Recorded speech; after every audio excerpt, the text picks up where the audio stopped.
Number 1. View from the window at Gras, 1826, Nicéphore Niépce. View from the window at Gras is a heliographic image and the oldest surviving camera photograph. It was created by French inventor Nicéphore Niépce in 1826 in Saint-Lô-de-Varennes, France, and shows parts of the buildings and surrounding countryside of his estate, Gras, as seen from a high window. Number 2.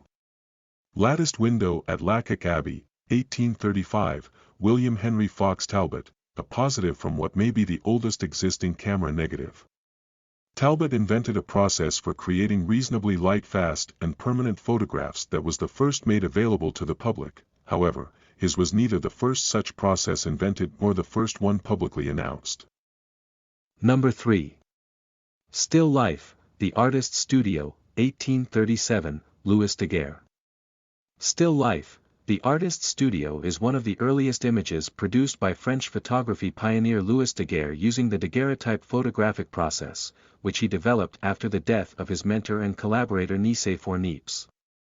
The subject matter, an arrangement of various objets d'art into a still life, indicates an early example of the desire to treat photography not just as a means of documenting reality but as an art similar to painting, another two-dimensional art form. Number 4. View of the Boulevard du Temple, Louis Daguerre. View of the Boulevard du Temple taken by Daguerre in 1838 in Paris, includes the earliest known photograph of a person. The image shows a busy street, but because the exposure had to continue for 4 to 5 minutes the moving traffic is not visible. At the lower right, however, a man apparently having his boots polished, and the bootblack polishing them, were motionless enough for their images to be captured. There is also what appears to be a young girl looking out of a window at the camera. Number 5.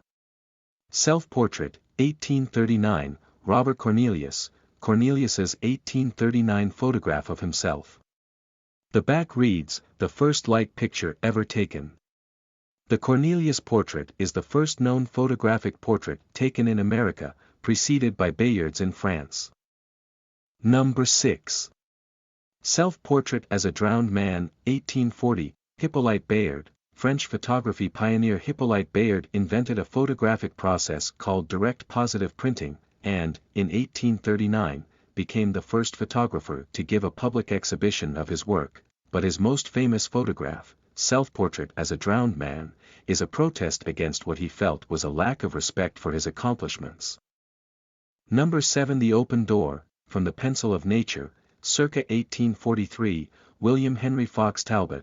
The Open Door is a landmark photo by William Henry Fox Talbot, inventor of the calotype process, which, unlike daguerreotypes, allowed multiple positive images to be printed from a negative. The Open Door appeared in the Pencil of Nature, the first commercially published photography book. Number 8. Portrait of Louis Daguerre, 1844, Jean-Baptiste Sabatier-Blot.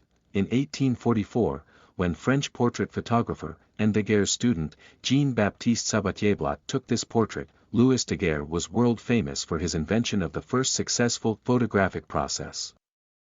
Number 9. The Mrs. Binney and Miss Monroe, 1845, David Octavius Hill and Robert Adamson. The photographic partnership of David Octavius Hill and Robert Adamson ended in 1848, less than 4 years after it had begun, due to Adamson's untimely death. During their brief time together, Hill and Adamson made an estimated 3,000 calotype photographs, most of them portraits of Scottish men and women. Little is known about the two Mrs. Binney and their companion Miss Monroe except what can be seen here. Number 10. Portrait of Mother Albers, the Family Vegetable Woman, 1840s, Karl Ferdinand Stelzner. In 1842, successful German painter Karl Ferdinand Stelzner left painting forever to dedicate himself to the new medium of photography. He and Hermann Baillot opened a studio in Hamburg that year and began producing daguerreotypes, although the partnership ended only a year later, forcing Stelzner to open his own studio. It was there that he made a daguerreotype of Mother Albers, the family vegetable woman, surrounded by the implements of her trade.